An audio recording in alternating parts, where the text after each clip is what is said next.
Good morning Ashutosh sir की तरफ से आप सभी को तहे दिल से नमस्कार। चलिए आज हम लोग टॉपिक जो पहले एनालिसिस हम कर चुके हैं हिस्ट्री में, ज्योग्राफी में, साइंस में, उसमें सिर्फ और सिर्फ इकोनॉमिक्स और बायोलॉजी बचा हुआ है, तो उसको भी हम करेंगे। उसके पहले हम लोग देखेंगे प्राचीन भारतीय इतिहास के स्रोत, यानी हमारे जो प्राचीन भारत का इतिहास जो 3 भागों में बांटा गया था। इसके पहले भी हम बताए थे कि प्राचीन भारतीय इतिहास के जो स्रोत को जो बांटा गया था वो 3 भाग में बांटे गए थे। प्रागैतिहासिक,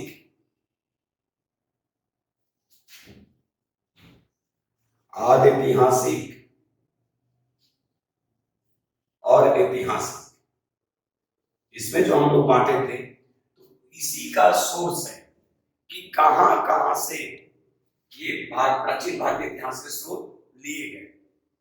तो इसी में हम सबसे पहले बात करेंगे, देखेंगे पुरातात्विक स्रोत। लिख दिए इसलिए कि वीडियो ज्यादा से ज्यादा लंबा ना हो और आराम से आप समझ लेंगे। पहला है पुरातात्विक स्रोत, दूसरा है साहित्यिक स्रोत और तीसरा है विदेशी स्रोत। ध्यान से सुनेंगे, यानी प्राचीन भारतीय इतिहास के जो स्रोत हैं वो 3 अलग अलग जगहों से, अलग अलग तरीकों से लिया गया। इनमें पहला है पुरातात्विक स्रोत, दूसरा है साहित्यिक स्रोत और तीसरा है विदेशी स्रोत। अब हम लोग बात करेंगे एक एक टॉपिक पे कि पुरातात्विक स्रोत में कहां कहां से लिए गए। तो पुरातात्विक स्रोत सबको मालूम है, ठीक है, कि इसमें बहुत सारे ऐसे चीज आएंगे जिसपे हम लोग कई बार क्वेश्चन बना चुके हैं। जैसे पहला है अभिलेख, फिर अभिलेख पे भी कभी होगा तो डिस्कस करेंगे। ऐसे बता दे रहे हैं, पहली बार अभिलेख जो ये हुआ वो अशोक के अभिलेख के बारे में जानकारी मिलती है। तो इस तरह से आपसे क्वेश्चन पूछे जाएंगे। तो पहला अभिलेख जो होगा वो अशोक का अभिलेख होगा, यानी अभिलेख में भी बहुत सारे क्वेश्चन बनेंगे। उसी तरह इसमें बहुत सारे ऐसे शासक हुए जिनका अभिलेख से जुड़ा हुआ है। जैसे आपको दे देगा एरन अभिलेख। तो एरन अभिलेख क्या है? वो भानुगुप्त के एरन अभिलेख में सबसे पहले सती होने का प्रमाण मिला है, ठीक है। तो उससे भी क्वेश्चन बनेगा। और कभी जब अभिलेख होगा, क्योंकि बहुत लंबा वीडियो चला जाएगा, इसलिए हम चाह रहे हैं कि कम में ही इसको ये किया जाए, फिर कभी एक नया वीडियो इस पर बना देंगे।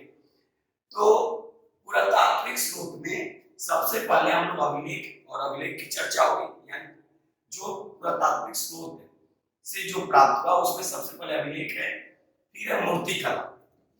मूर्तिकला पर भी बात होगी।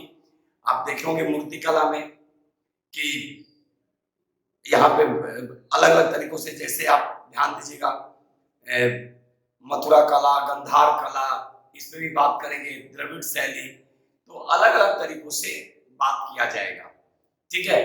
तो पुरातात्विक स्रोत में पहला जो हमें जानकारी मिला अभिलेख से, दूसरा मूर्तिकला, इसके बाद है चित्रकला। चित्रकला में सबको मालूम है अजंता की गुफा, एलोरा की गुफा। अजंता में भी मात्र 6 ही गुफा रह चुके हैं, 6 ही गुफा वर्तमान समय में, जैसे 1, 2, 9, 10, 16 और 17। तो 16 और 17 से क्वेश्चन काफी पूछे जाते हैं। 16-17 में क्या है कि वो गुप्तकालीन है, और 16 में क्या है कि एक मरणासन राजकुमारी का चित्र प्रस्तुत किया गया है। तो 17 में माता और शिशु के चित्र दर्शाए गए हैं। ऐसे ये सातवाहन से रिलेटेड है। ये जो गुफा संख्या 1, 2, जो 6 गुफा, जो 6 गुफा में जो 4 पहला है वो सातवाहन से है। बाकी 2 जो है उसकी जो जानकारी जो मिलती है वो गुप्तकालीन तरीके से मिलती है, इसलिए उसको गुप्तकालीन कहा गया। उसी तरह इसी में एक और है, एक तो हो गया अजंता की गुफा, दूसरा है एलोरा की गुफा। तो एलोरा की गुफा जो राष्ट्रकूटों के द्वारा, इसमें गुफा जो कुल गुफाओं की जो संख्या है बताई गई है वो वर्तमान समय में 34 है। और इसमें तीनों धर्म यानी कहने का मतलब कि सनातन धर्म, बौद्ध धर्म और जैन धर्म।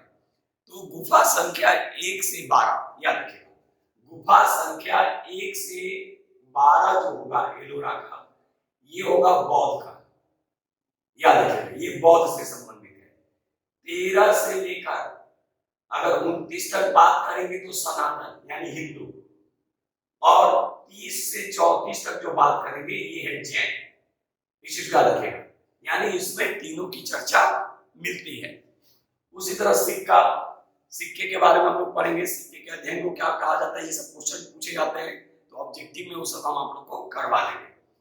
इसके अलावा भवन एवं स्मारक, तो इन सभी चीजों से पुरातात्विक स्रोत के बारे में जानकारी मिलती है। इसके बाद है साहित्यिक स्रोत, काफी इंपॉर्टेंट है। साहित्यिक स्रोत में देखेंगे कि इसमें दो तरीकों से दिखाया गया, एक धार्मिक स्रोत और दूसरा धर्मेतर यानी लौकिक। तो धार्मिक स्रोत में क्या है भाई, तो ब्राह्मण ग्रंथ, धर्म ग्रंथ, बौद्ध धर्म ग्रंथ और जैन धर्म ग्रंथ। तो ब्राह्मण धर्म ग्रंथ में सबको मालूम है कि आपको वेद की चर्चा होगी, वेदांग होंगे, उपनिषद होंगे, उसके बारे में हम लोग बात करेंगे और क्वेश्चन आएगा तो फिर उस पर बात होगी।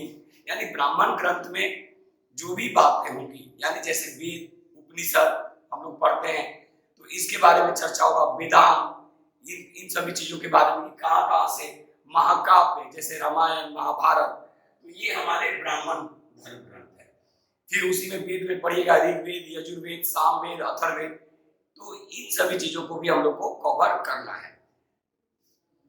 दूसरा है बौद्ध धर्म। बौद्ध धर्म में भी आपको पढ़ना होगा, जातक के बारे में,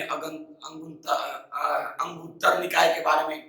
अब अंगुत्तर निकाय के बारे में आपसे क्वेश्चन पूछा जा सकता है कि 16 महाजनपदों की जानकारी कहां से मिलती है, किस बौद्ध धर्म ग्रंथ से मिलती है, तो बौद्ध धर्म ग्रंथ देगा तो अंगुत्तर निकाय। उसी तरह जैन धर्म के बारे में आपको पढ़ना है, आगम के बारे में पढ़ना है, फिर भगवती सूत्र, और भगवती सूत्र में क्या है, फिर वही चीज 16 महाजनपदों की जानकारी। यानी बौद्ध और जैन, यानी बौद्ध धर्म के अंगुत्तर निकाय और जैन धर्म के भगवती सूत्र से 16 महाजनपदों की जानकारी मिलती है। उसी तरह आपसे पूछा जा सकता है कि बिहार में कितने महाजनपद है, तो बिहार में 3 महाजनपद है, उसका नाम आपको ध्यान में रखना होगा। तो इन सभी चीजों को हम लोग कवर करेंगे। उसके अलावा धर्मेतर यानी लौकिक, जैसे अब इस किताब का नाम है जैसे अर्थशास्त्र, तो अर्थशास्त्र भाई किसके द्वारा लिखा गया, तो कौटिल्य के द्वारा अर्थशास्त्र लिखी गई है, ठीक है। अब इसमें आपसे पूछा जा सकता है कि किससे संबंधित है, तो ये राजनीति से संबंधित है। उस समय किस वंश का था, तो वंश याद कर लेंगे, कितने प्रकरणों में बांटा गया, कितने अधिकरणों में बांटा गया, तो इन सभी चीजों को भी देखना है। इसके अलावा अष्टाध्यायी, अष्टाध्यायी भी किताब है जो पाणिनि के द्वारा लिखी गई पुस्तक थी, और ये पहला ऐसा कहा जाता है कि व्याकरण ग्रंथ है। और भी बहुत सारी किताबें हैं, उसमें भी बात हम लोग करेंगे, जैसे कलान की राज तरंगिनी है, कलान की राज तरंगिनी है, तो और भी इसमें किताबें हैं, जैसे कालिदास का होगा, विज्ञानेश्वर के होंगे, तो इन सभी चीजों पे भी हम लोग बात करेंगे जहां जहां पे हमें इंपॉर्टेंट लगेगा। इसके अलावा विदेशी स्रोत, विदेशी स्रोत में भी देखेंगे कहां कहां से, तो यूनानी ग्रंथ से लिया गया, यूनानी में जैसे आप देखे होंगे इंडिका, उसी तरह चीनी ग्रंथ, अभी और भी इसमें किताब का नाम है लेकिन हमने केवल एक ही लिखा, चीनी ग्रंथ, चीनी ग्रंथ आप देख लीजिए CUK। तो इसके बाद अरबी ग्रंथ, अरबी ग्रंथ में किताबुल हिंद, तो किताबुल हिंद के बारे में हमें पढ़ लेना है। यानी कहने का मतलब ये है कि प्राचीन भारत के इतिहास के जो स्रोत जो हैं, इसको अलग अलग तरीकों से दर्शाने की कोशिश किया गया, ठीक है। और इसमें देखा गया कि कैसे कैसे इसके स्रोत मिल सकते हैं, कहां कहां से इसके स्रोत हैं।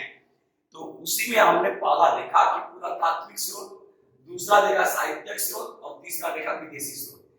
तो इसमें भी हमने देखा कि भाई पुरातात्विक स्रोत में क्या, तो पुरातात्विक स्रोत में अभिलेख है। तो आपसे क्वेश्चन ये पूछा जा सकता है कि सबसे पहला अभिलेख, ठीक है, जो पढ़ने के लिए किया गया, कोशिश किया गया, तो वो है अशोक का, याद रखिएगा, ठीक है। अशोक का अभिलेख है जो सबसे पहले पढ़ा गया। उसी तरह मूर्ति कला से आपसे क्वेश्चन पूछे जा सकते हैं, उसी में आपसे आ जाएगा गंधार कला, मथुरा कला। जैसे मथुरा कला क्या है, पहला स्वदेशी, याद रखिएगा पूरी तरह से, ठीक है, पहला स्वदेशी। लेकिन गंधार कला और मथुरा कला दोनों से ही कुषाण वंश के बारे में जानकारियां मिलती हैं। इसके अलावा चित्रकला, चित्रकला में आपको अजंता की गुफा बता ही दिया, अजंता की में वर्तमान में 6 हैं, गुफा संख्या 1, 2, 9, 10, 16 और 17। इसमें भी बात हम लोग जब होगा वैसा क्वेश्चन आएगा तो करेंगे। इसके अलावा आपको एलोरा की गुफा जो राष्ट्रकूटों के द्वारा बनवाया गया, तीनों धर्म से संबंधित है, तीनों धर्म आपको बता ही चुके, ठीक है। उसके बाद सिक्के के बारे में पढ़ना है। सिक्का स्वाभाविक है कि सिक्के की जो खोज की गई, सिक्के का जो ये किया गया, कई शासकों के बारे में जानकारियां मिलती हैं। इसके अतिरिक्त भवन एवं स्मारक, ठीक है। उसके बाद दूसरा है साहित्यिक स्रोत। साहित्यिक स्रोत को दो भागों में बांटा गया, धार्मिक ग्रंथ और धार्मिक ग्रंथ यानी लौकिक। इसमें ब्राह्मण धर्म ग्रंथ में आपको बताएंगे वेद पुराण, ठीक है, उपनिषद, वेदांत, इन सभी महाकाव्य, इन सभी चीजों के बारे में हम लोग को पढ़ना होता है। बौद्ध धर्म ग्रंथ में आपको बताएं जातक, भगवती, अंगुत्तर निकाय, दीपवंश, महावंश, इन सभी चीजों के बारे में भी हम लोग को पढ़ना है। उसमें भी हम लोग बात करेंगे दिव्य वादान, ये सभी चीजें जो हैं ये बौद्ध धर्म ग्रंथ से संबंधित है। इसके अलावा जैन धर्म ग्रंथ में आगम हो गया, भगवती सूत्र हो गया, तो ऐसे कई आपको जानकारियां यहां से मिलेंगी कि आपका क्वेश्चन आराम से सॉल्व हो जाएगा, ठीक है। इसके अलावा विदेशी स्रोत में देखेंगे तीन तरह से, यूनानी ग्रंथ, चीनी ग्रंथ और अरबी ग्रंथ। उसमें किताब के बहुत सारी ऐसी पुस्तकें हैं जिसमें हम लोग क्वेश्चन जब आएगा तो उसमें देखा जाएगा। तो एक छोटा सा हम प्रयास करते हैं ताकि आपको सटीक तरीके से जानकारी दी जा सके। तो चलिए, उम्मीद कर रहे होंगे कि आप लोग इसको अच्छे से समझेंगे। जहां दिक्कत आएगी आप लोग कमेंट्स करेंगे कि नहीं सर इसको पूरे डिटेल में, तो फिर उस पर कभी जैसा होगा तो पूरे डिटेल में लंबा वीडियो जो समय लेकर इस पे बनाया जाएगा, ठीक है। तो चलिए, एक नए वीडियो के साथ फिर बहुत जल्द मिल रहे हैं। तब तक के लिए आशुतोष सर और स्पीड ऑफ सक्सेस क्लासेस को अनुमति दीजिए। जय हिंद, जय भारत।